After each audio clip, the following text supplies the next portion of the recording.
उन्होंने आगे फिर लक्ष्यों के बाद न्याय के बारे में बताया। न्याय क्या है इसका?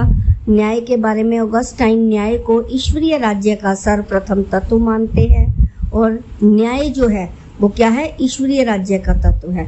न्याय एक व्यवस्थित और अनुशासित जीवन व्यतीत करने तथा उन कर्तव्यों का पालन करने में है जिनकी व्यवस्था मांग करती है। यानी कि जो व्यवस्था है, जो समाज है, जो समाज में जो व्यवस्था बनी हुई है वो किसकी मांग करती है?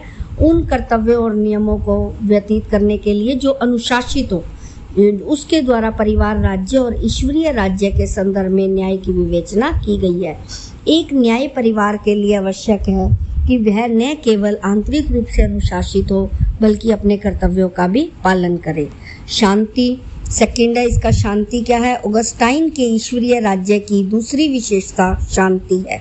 शांति में क्या है? सद्भावना, सामंजस्य, सकारात्मक संबंध ही शांति होती है। क्या होती है? सद्भावना होनी चाहिए, सामंजस्य यानी कि मिलनशीलता, यानी कि समय के अनुसार सामंजस्य स्थापित करना, तो उससे क्या होएगा? शांति आएगी। जैसे हम मान लो एक एग्जाम्पल, एक परिवार है, उस परिवार के सदस्य है, तो अगर हम सद्भावना से और सामंजस्य से मिलकर नहीं रहेंगे तो नकारात्मकता आएगी, नकारात्मकता आएगी तो अशांति फैलेगी।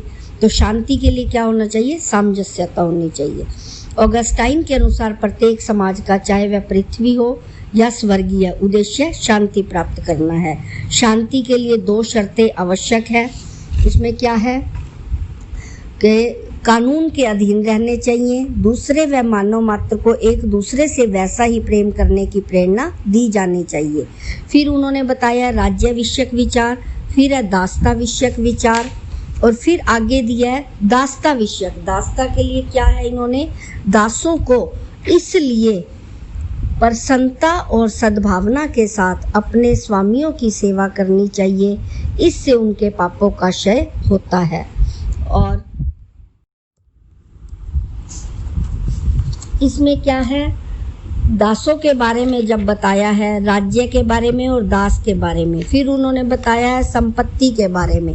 संपत्ति के बारे में क्या कहते हैं ऑगस्टाइन? व्यक्ति के लिए निजी संपत्ति के अधिकार का समर्थन करता है, इसे राज्य प्रदत्त मानता है, यानी कि इसे राज्य प्रदान करता है। उसका विचार है कि व्यवस्था बनाए रखने के लिए निजी संपत्ति के अधिकार का अस्तित्व नितांत आवश्यक है, लेकिन इसके साथ ही इसकी धारणा है कि संपत्ति का प्रयोग ट्रस्ट के रूप में किया जाना चाहिए। मनुष्य को केवल उतनी ही संपत्ति का अधिकार है जितनी कि उसके लिए आवश्यक हो।